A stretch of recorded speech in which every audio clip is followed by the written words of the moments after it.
ছাত্র শিবিরের যারা সক্রিয়ভাবে এই বৈষম্য আন্দোলনকে সফল করেছে, সকল কিছু করেছে, পরিকল্পনা করেছে, তাদের অধীনে সরকার গঠন করেন, বিপ্লবী সরকার গঠন করেন, আমি মেনে নিব। কিন্তু এনসিপির ছেলেরা ধান্দাবাজ, ফটকাবাজ, যে ওকে গুম করা হয়েছিল, এই গুমের বিচারটা আগে করেন দয়া করে। ভাই সাহেব আপনি আগে সালাউদ্দিনের বিচারটা করেন। কইরা আপনি ওই আপনার আইসিসি কোর্টকে বলেন এই বিচারটা করতে। ভিডিও দেখাইয়া, টেলিভিশনে দেখাইয়া আপনি সারা পৃথিবীর মানুষের কাছে এটাকে ঘুরাইয়া দিলেন। কোন গণতান্ত্রিক দেশ কখনই বলবে না যে পুলিশ উপরে আক্রমণ যারা করছে তাদেরকে চুমা দাও। গুজব ছড়াবে কেন? যা সত্যতা, এই জন্য গুজব কথাটা কেন এখন এত প্রচার করতেছেন? গুজব কথাগুলো এত প্রচার কেন করতেছেন?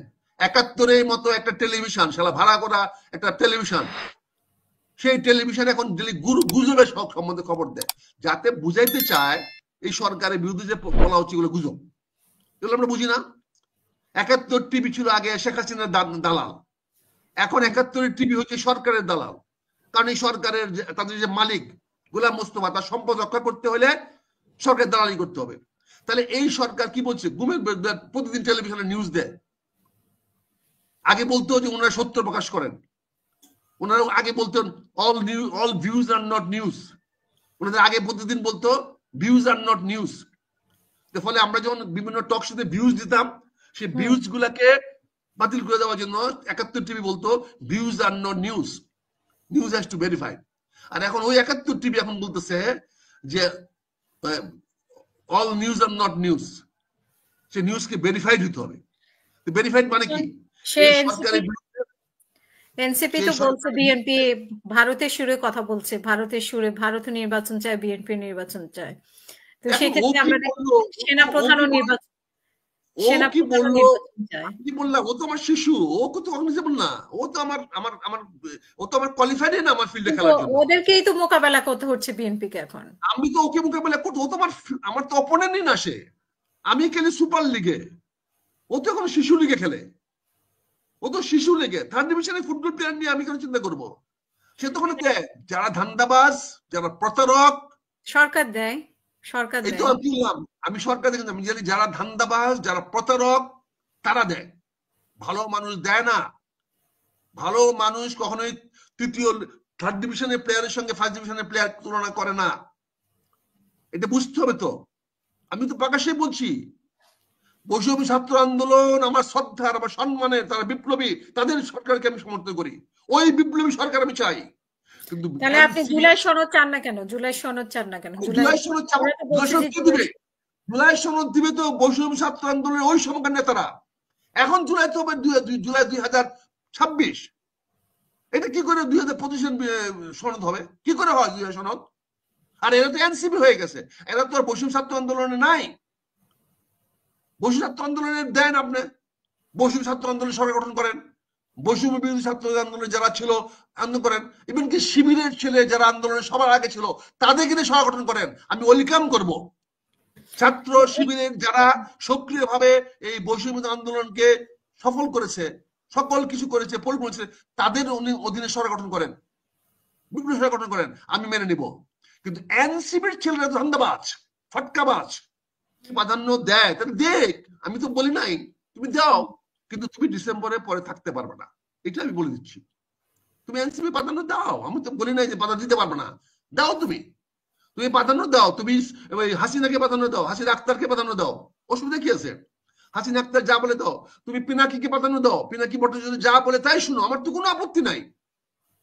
কিন্তু আমি বলছি, বিএনপি বলছে, সারা বাহিনী বলছে ডিসেম্বরের মধ্যে নির্বাচন হতে হবে। কাজে নির্বাচনের পরে তোমার কোনো ম্যান্ডেট নাই, তো ম্যান্ডেট আমরা রাখবো না। কে আপনি না দেওয়ার? কে আপনার? আপনি কেন বললেন জুলাই নির্বাচন দিবেন? আপনি কেন বুকে সাহস ছিল না বলতে যে আমি এই সরকার নির্বাচন দিতে আসি নাই? আমি কতবার বলছি আপনাকে যে এই সরকার নির্বাচন দিতে বাধ্য না। এখন আপনি কেন নির্বাচন দেওয়ার দায়িত্ব নিলেন? কেন আপনি বলেন আমি নির্বাচন দিব? কেন আপনি বলেন আমি সর্বশেষ নির্বাচন দিয়ে আপনাদের সরকার নির্বাচিত সরকারের হাতে ক্ষমতা পরিবর্তন করে দিয়ে দেবো? আমার স্টেটমেন্ট তো না, উনি স্টেটমেন্ট দিয়েছে নির্বাচিত সরকারের হাতে ক্ষমতা দিয়ে যাবেন। এটা যদি দিয়ে যান বলেন, তাহলে উনি কেন 3 মাস 6 মাস নেবেন? কেন 9 মাস নেবেন? উনি তো বলে দিয়েছেন সরকারের কাছে, উনার তো প্রয়োজনীয়তা নাই। উনি তো নিজেই ঘোষণা করে দিয়েছেন পদত্যাগ করতে চান, উনি নিজেই ঘোষণা করে দিয়েছেন নির্বাচিত সরকার হাতে ক্ষমতা হস্তান্তর করবেন, উনি এগুলো ক্লিয়ার করেছেন। ফলে উনি যখন নির্বাচিত সরকার কাছে হস্তান্তর করবেন ক্ষমতা, উনি তো বলেন না আমি নির্বাচিত হয়ে ক্ষমতা ধরে রাখবো, এটা বলেন নাই। উনি বলছেন নির্বাচিত সরকারের কাছে ক্ষমতা হস্তান্তর করবেন। তাহলে উনি নির্বাচন দিয়ে দেখ, উনি কেন দেবেন না নির্বাচন? নির্বাচন বিএনপি চাইতে হবে কেন? কেন চাইতে হবে আমাদেরকে? কেন সবাইকে চাইতে হবে? এটা তো উনার দায়িত্ব, উনি বলেছেন। এখন উনি যদি জুনে দিতে চান, জুনে বলুক না, উনি বলুক জুনের এত তারিখে নির্বাচন, সে অনুযায়ী নির্বাচন কমিশন কাজ শুরু করবে। উনি সেটা বলুক, উনি নির্বাচন জুনে দেখ, কিন্তু উনি দিবেন না, বলবো ডিসেম্বরের পরে দিব। ডিসেম্বরের পরে তো ইটার্নিটি হয়ে যায়।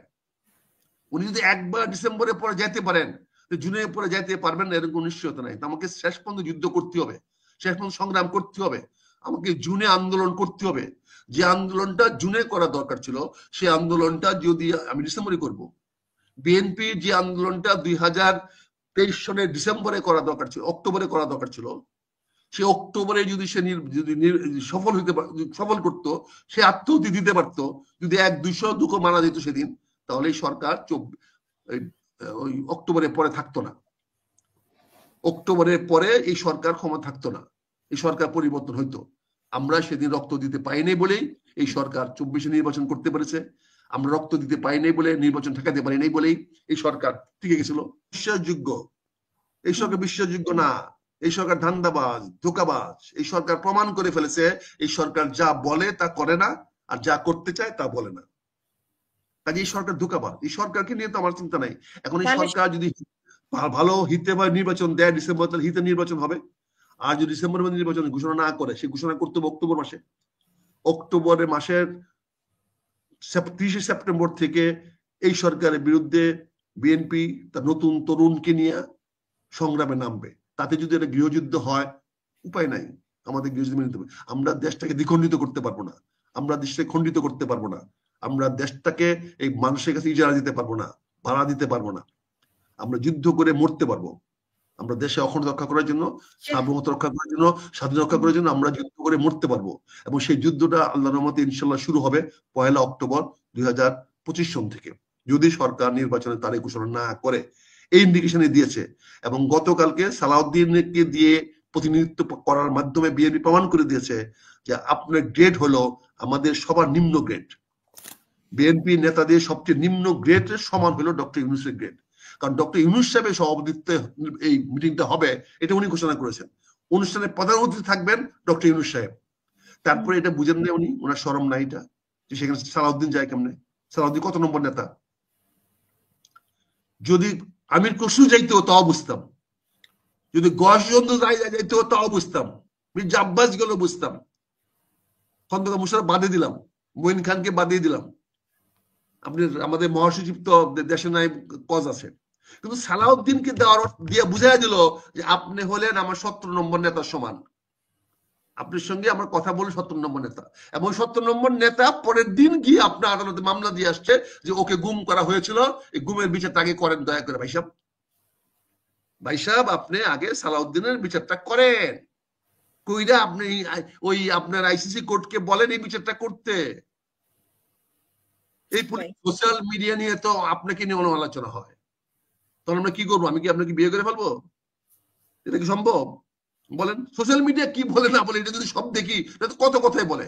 বলেন সোশ্যাল মিডিয়া তো পিনাকি এই পর্যন্ত কোন মন্ত্রী গালাগালি করছে না? বলেন পিনাকি এই পর্যন্ত কোন মন্ত্রী গালাগালি করে নাই? বলেন কোন মন্ত্রীকে পিনাকি গালাগালি করে না সোশ্যাল মিডিয়া? তাহলে কি কোন মন্ত্রী ছেড়ে দিছে? আপনার কিছু মনে করেন না, এগুলো আমরা যেহেতু ম্যাচিউরড, এই জন্য আমরা ম্যাচিউরড কিছু যোগ যাদের সামনে দেই। আরে এগুলো যদি কনসিডার করতে হয় তাহলে তো দেশ চলবে না। বুঝতে হবে যে সালাউদ্দিন মামলা করছে রাইট টাইমে, সে তার প্রস্তুতি নিয়ে মামলা করতে হবে। সে মামলা করে যদি সে সাক্ষী সাবুত দিতে না পারে, ডকুমেন্ট দিতে না পারে, কি হবে? তারপরে আপনি তাকে প্রভোগ করাইছেন, তাকে বিভিন্ন লোক দিয়ে বলাইছেন, সে ধৈর্য ধরছে, সেটা করে নাই। He is a matured politician, he has come through a very hardship, he has learn things very hard way. He is Sheikh আমাদের নেতার একজন বিশ্বস্ত একজন নেতা, যার উপরে আস্থা বিশ্বাস বিএনপির আছে, সকল নেতা কর্মীদের আছে, তারেক রহমান সাহেবের আছে। কাজে তাকে আমরা প্রতিনিধিত্ব করতে পাঠিয়েছি, বিএনপি পাঠিয়েছে সালাউদ্দিন গিয়ে প্রতিনিধিত্ব করো। সালাউদ্দিন বক্তব্য দিয়ে আসছেন এবং বিএনপির ওই নেতৃত্ব দিয়ে আসছেন এবং ওই নেতা আবার আপনি কোর্টে বিচারও চেয়েছেন, সালাউদ্দিন দলের সিদ্ধান্ত মেনে করেছেন। কাজে এখন এক বিচারটা করান, আপনি কদিন থাকবেন না থাকবেন তো পরে কথা, বিচারটা করেন, একটা বিচারে করেন না, সালাউদ্দিনের বিচারটা করান। টেলিভিশনে তো ভিডিও দিয়া আপনি বিচার করাচ্ছেন, এখন করান। যে সমাজটা করেছেন এই ভিডিও দেখায়া সমাজ কি করেছেন, সারা বিশ্বের সামনে দেখিয়ে দিয়েছেন যে পুলিশ একটা উচ্ছৃঙ্খল জনগোষ্ঠীকে প্রতিরোধ করার চেষ্টা করছে। আমার কাছে শুনতে খারাপ লাগে, এটা আমার জনগণকে উচ্ছৃঙ্খল বানাচ্ছেন আপনি, কিন্তু ছবি দেখালেন কি সামনে কি এটা উচ্ছৃঙ্খল জনগণ, উচ্ছৃঙ্খল পোলাপান, শিশু কিশোর, তারা পুলিশের উপরে আক্রমণ করতেছে, অব্যাহত আক্রমণ করতেছে। তাদেরকে তো পুলিশ গুলি করতে বাধ্য, আইন তাই বলে। এটা অপরাধ না, এটা সরকারের দায়িত্ব দেশে আইন শৃঙ্খলা করা, সে আইন শৃঙ্খলা করার জন্য করেছে। তার মানে শেখ হাসিনাকে বাঁচানোর জন্যই সারা বিশ্ব জনমত উল্টে গেল। এই ছবির ভিডিও দেখাইয়া, টেলিভিশনে দেখাইয়া আপনি সারা পৃথিবীর মানুষের কাছে এটাকে ঘুরে দিলেন। কোন গণতান্ত্রিক দেশ কখনই বলবে না যে পুলিশের উপরে আক্রমণ যারা করছে তাদেরকে চুমা দাও। এরকম সরাসরি তাজুল সাহেবের মতো গ্রেডের একজন উকিলকে আপনি হিরো বানাচ্ছেন।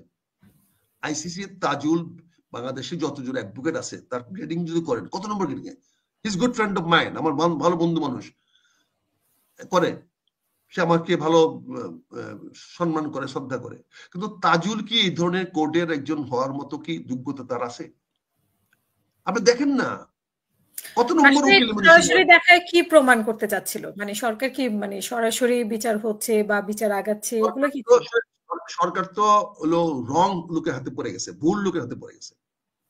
দেখেন আমি একটা কথা বলি আপনাকে, একদিন একদিন বলতে হবে, এই আন্দোলনের পিছনে সবচেয়ে বেশি অ্যাক্টিভ ছিল ওই কি হাস নাকি ছিল আমাদের ambassador Peter Haas. Peter Haas, Peter Haas ছিল এই আন্দোলনের সব coach, main coach and main team manager ছিল সে। সেই ইউএস এজেন্ট থেকে আপনি আমেরিকান ট্রাম্প সাহেব বলেছেন যে 300 মিলিয়ন না কত মিলিয়ন ডলার বাজেট করে তাদেরকে দিয়েছে এই হাস সাহেবকে। হাস সাহেব আন্দোলনটাকে বিভিন্ন জায়গায় টাকা হ্যাঁ 30 মিলিয়ন ডলার 29 মিলিয়ন ডলার দিয়ে সেটা করেছে। এবং হাস সাহেব ওই চট্টগ্রাম পোর্ট যে কোম্পানিকে দিবেন, কিনা নাম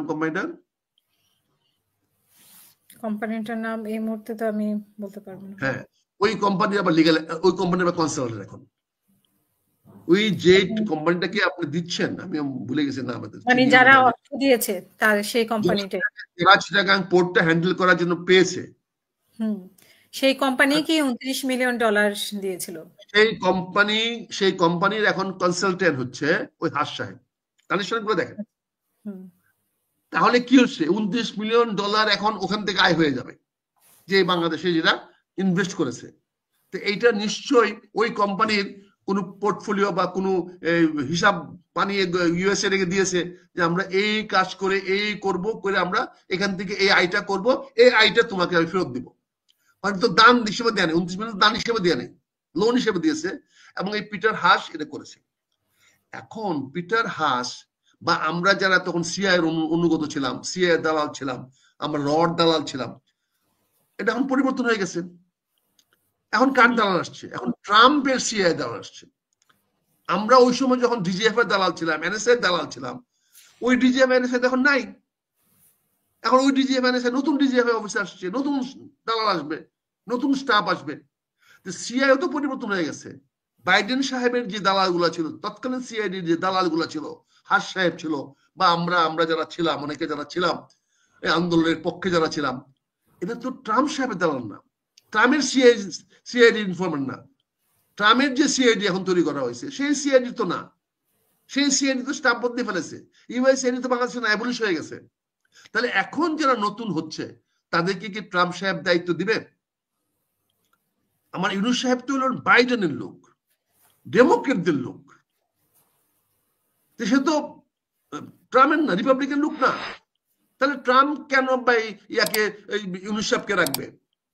সেই জন্য সে একটা যদি করে এন্টি ইন্ডিয়ান, আর একটা করে প্রো আমেরিকান, একটা করে এন্টি চাইনা, আর একটা করে এন্টি জাপান। বলেন, এদিক দিয়ে করিডোর দিচ্ছে আমেরিকান, এদিক দিয়ে করিডোর দিচ্ছে এদিক দিয়ে আবার চিটাগাং পোর্ট দিয়ে দিচ্ছে আমেরিকান থেকে।